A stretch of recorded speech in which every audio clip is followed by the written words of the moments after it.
Bien, lo tenemos en nuestra mesa de trabajo a Gustavo Mathieu, periodista agropecuario especializado. Y en realidad hace mucho que no conversamos, desde el año pasado, ¿eh? Y han pasado tantas cosas. Muchas, ¿no? Muchas.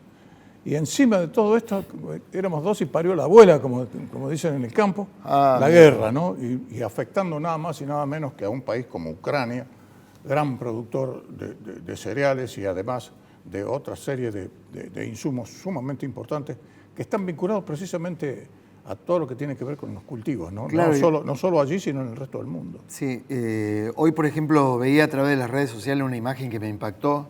En este momento Ucrania está definiendo la siembra, claro, lo que serían los cultivos de primavera, y una parte de un misil entre medio de un cultivo evolucionando. Entonces vos decís, realmente un pueblo que la viene resistiendo desde la defensa de la invasión, pero por otro lado no pierde la impronta del trabajo, ¿no? Hemos visto, hay muchos videos, hay mucho material dando vuelta de agricultores trabajando la tierra en el espacio que le queda. Igual va a ser una caída muy significativa. Yo creo que la caída de producción de trigo de Ucrania va a ser muy significativa, al igual que la de girasol, principal productor de girasol del mundo. Y bueno, y por otro lado, producto también de esta guerra, lo que estamos viendo hoy ya impactado en Argentina, lo que significa el gran aumento de los fertilizantes. Claro, ese es el tema, por eso te decía. Es decir, el impacto cruzado que vamos a tener, ¿no? Claro. Por un lado, la parte positiva, porque va a haber menos trigo y va a favorecer a los países productores de trigo donde el precio aumentó. Pero por otro lado, ante la excusa del aumento del precio del trigo, entre febrero que arrancó la guerra y lo que llevamos, fue la bandera que llevó el propio secretario de Comercio Interior, Roberto Feletti, para decir, no muchachos, vamos a desacoplar los precios internacionales, entonces vamos a limitar las exportaciones, vamos a crear un fideicomiso y queremos que la gente, que los molinos vuelvan a elaborar harina al precio de 25.000 pesos como estaba antes de la guerra y no de 35 o 40.000 pesos como llegó a estar. Claro, eso es una ilusión. Pero es una locura, porque eso es contrariar la realidad del mercado. Sí, absolutamente. Bueno, pues típico de este gobierno, ¿no? Que todo lo quieren, todo, absolutamente todo, desde hace muchísimo tiempo, antes lo mismo en el gobierno anterior, todo con el relato. Lo que pasa es que la realidad es muy testaruda, Gustavo. Digo, la realidad es muy testaruda en el sentido de que los ciclos productivos se cumplen, las oportunidades de siembra y cosecha se cumplen, las oportunidades de mercado también se cumplen de manera natural. Es decir, hoy tenemos una oportunidad a nivel internacional que es natural para nuestro gobierno. Pero el desacople en Argentina ya existe, con un diferencial de dólar entre lo que significa el dólar blue versus el dólar oficial, ya le retienen casi un 80 y pico % de lo que significa el valor, el precio internacional. Por otro lado, se pagan retenciones, que es un adicional de lo que se le resta. Yo veía en el caso puntual del último informe de FADA sobre la renta agrícola, en el caso de la soja casi el 70% de presión sobre la renta tributaria, es decir, si cosecharon después de ingreso, egreso, pagar, dignificar las deudas y todo, le quedan 100 pesos, el Estado se lleva casi 70. Sí, efectivamente es así. Entonces uno dice, ¿qué podemos hacer? Primero que la actividad productiva tiene que seguir porque los ciclos productivos, esté Fernández, esté Cristina, esté Alberto, Feletti, esté Domínguez, quien esté, los ciclos productivos todos los días los animales se despiertan, sale el sol, se cumplen. Y el hombre el que tiene campo en este momento en la República Argentina no se puede dar el lujo como un empleado público o como una persona que depende de un sueldo del Estado, que puede decir hoy no trabajo, voy, corto la ruta. No, porque tiene que aprovechar el ciclo productivo porque... Sí, y tampoco lo arregla con computadora, ¿no es cierto? Y no lo arregla con computadora. Pero aparte no hay trabajo virtual. Pero aparte hay que pensar que de cada 10 hectáreas que se siembran, que se hace producción en Argentina, 6 son alquiladas. Los alquileres no es como yo voy alquilo ahora para hacer... No. Los ciclos productivos mínimamente tienen 9 meses el agrícola. El ganadero, el que produce carne, el que produce leche, cerdo, lo que sea, son 3 años. Entonces los alquileres no se hacen en menos de 3 o 5 años. Lo hemos charlado contigo. Entonces se toma un compromiso que va más allá incluso del periodo presidencial, claro, el ciclo presidencial. Y en el medio te calzó una inversión que vos decís, che, listo, perfecto, voy a invertir porque la oportunidad es salir a venderle carne al mundo. No, resulta ser que carne barata para todo, corte para todo, arreglan con un grupo de exportadores que son parte del negocio político histórico del kirchnerismo y algunas empresas, porque hay que tomar en cuenta que, digamos, gran parte de los fondos que se van desviando tienen que ver con la connivencia de la corrupción pública y privada. Entonces, ¿seguro? ¿Es así? Lo complicado que en el medio está el productor que espera regla de juego. Por lo menos que no cambien. Pero regla de juego para decir, me endeudo, compro un equipo, voy a poder amortizarlo en 5 años, una maquinaria, voy a alquilar, voy a poner un precio fijo al valor del alquiler por mes o por año en función a lo que yo estimo que voy a poder producir. No, pero resulta ser que te aumentan las retenciones, entonces voy a decir, no, mira, no conviene sembrar soja. Es una locura, están matando a la gallina de los huevos de oro, pero la están matando verdaderamente. ¿Por qué? Porque se exporta el 90% de la soja. Solo el 10% queda para el mercado interno. Y resulta ser de que uno ve, yo tenía como referencia, veía en el año 2014, se habían producido 60 millones de toneladas de soja. El complejo oleaginoso, que es todo lo que es la parte de elaboración de aceite, de harina, trabajaba casi un 80-90% de capacidad productiva, importábamos muy poco de Paraguay. En este momento la producción va a ser de 40, con suerte, todavía no arrancó la cosecha, hay que esperar qué es lo que pasa con el tiempo, porque todo depende del cielo, más allá de lo que diga Cristina, Roberto Feletti o Domínguez. Va a depender de eso si vamos a cosechar 40 millones de toneladas.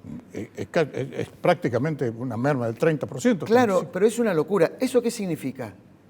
Menor cantidad, hoy es el grano que más renta paga al Estado. Es decir, el Estado se está pegando un tiro en los pies. Entonces la pregunta es, ¿al Estado le interesa combatir la inflación? ¿Al Estado le interesa resolver el problema de la pobreza? ¿Al Estado le interesa? ¿O será que lo que el proyecto político final detrás es tener un país dominado, controlado, donde el emprendedurismo, las iniciativas no existan, donde el empresario, el que asume riesgo, diga, no, me voy?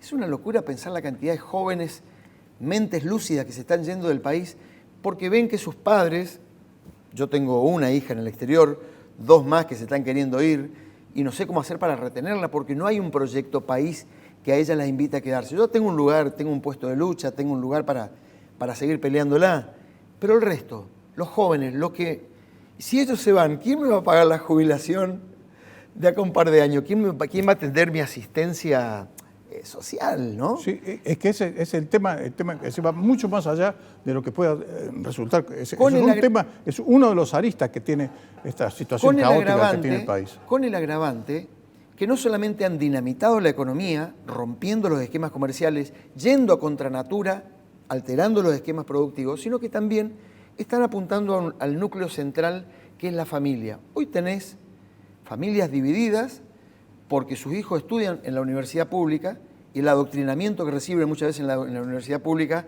nada tiene que ver con la actividad privada, entonces llegan a su casa y pelean con su padre. Efectivamente eso ocurre. Entonces están también impactando en las familias. Yo sinceramente soy un optimista nato, digamos, por naturaleza, yo cada vez que sale el sol doy gracias a Dios y digo, bueno, qué bueno que sale el sol, que estoy vivo, que estoy sano, pero cuesta abocar en la gente que tiene que trabajar uno. Yo comparto con algunos grupos de WhatsApp y realmente el productor está detonado. Lo peor es el desánimo, la desesperanza, que son 2 factores motivacionales. El tipo dice, no, che, y la verdad que capaz tenga razón Roberto Feletti. ¿No será conveniente, en lugar de invertir y enterrar los dólares acá, guardar la plata de la cosecha y llevárnosla afuera? ¿Será que eso es lo que está pretendiendo el Estado? La verdad que no lo sé, pero cuando uno repasa los datos... La gente del campo, como dice vos, la entierra. Ese es el tema. ¿Pero por qué? No están en esa... Pueden llegar a lo mejor a comprarse un departamento en Miami, pero punto, eso es todo. No, mira, yo te diría que lo pueden llegar a hacer los nuevos CEO de las grandes empresas multinacionales, que pueden ser ingenieros o grandes empresarios, pero quien tiene sus raíces, quien tiene nombre y apellido y que en los pueblos se conocen, que son las familias que de alguna manera vienen por tradición, por herencia, por sucesión, pero siguen transpirando la camiseta y enterrando la transpiración en el suelo para que germine el trabajo, esa gente no se va. Esa gente no se puede uno llevar el campo a otro país o a otro lugar. Entonces, creo yo que eso el gobierno lo sabe perfectamente bien. Por eso se da el lujo de quedarse con el 70% de la renta neta de la soja, casi el 65% del maíz y el 64% del trigo. Y por otro lado vemos que quieren que los productores entreguen un trigo barato para que la bolsa de harina esté barata. Pero ya los panaderos dijeron, no, por más que, señores, no es la harina, ahora ya no importa más la harina, sí, la porque harina no aumentaron los sueldos. El 10% del costo. Claro, es el 13% del costo. Pero es la pelea que le representaba al Estado tener un país en vilo, que en este momento tiene como fecha hacia adelante, 23 de abril, como un gran camionetazo a Capital Federal. Yo lo que espero, que el sentido común, que la inteligencia dirigencial, hagan alguna lluvia de ideas, algún grupo de enfoque, que traten de buscar otra alternativa, pero peleando en el terreno de ellos, no, porque el día que lleguen allá seguramente le van a poner la misma cantidad que le pusieron para el día 24 de marzo, que llamó la atención, ¿sí? Que es toda gente paga, porque no hubo ni discurso ni nada raro, hubo una movilización, una exposición de fuerza. Probablemente lo que tengamos el día 23 de abril sea una pelea entre argentinos, que sería casi una locura. Ojalá que eso no. Ojalá que no suceda. Ojalá que no suceda. Hagamos una comparación de lo que se ve, de lo que está en la superficie.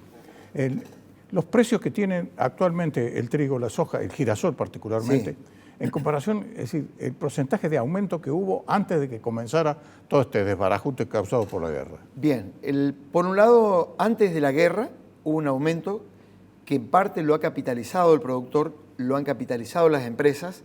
Eso fue antes de la guerra. Ese sobreprecio que se dio de febrero a la fecha no lo ha captado el productor ni las empresas, lo ha captado el Estado. Porque a partir de ese momento fue cuando se profundizaron los que serían los cupos de exportación habilitados o permitidos, incluso la limitación o el control de precios. Entonces, pero aparte el Estado tiene dos variables. A la inflación, con la inflación disciplina al común, a todos. Y con el diferencial del dólar lo disciplina al sector empresario. Entonces, no ha podido capturar el sector empresario, ya sea producción primaria, agroindustrial, no ha podido capturar ese diferencial de precios. Pero sí, significativamente, el Estado es consciente que le van a ingresar, a pesar de que ha caído la producción, ¿dónde se compensa lo que recaudan ellos? En el precio.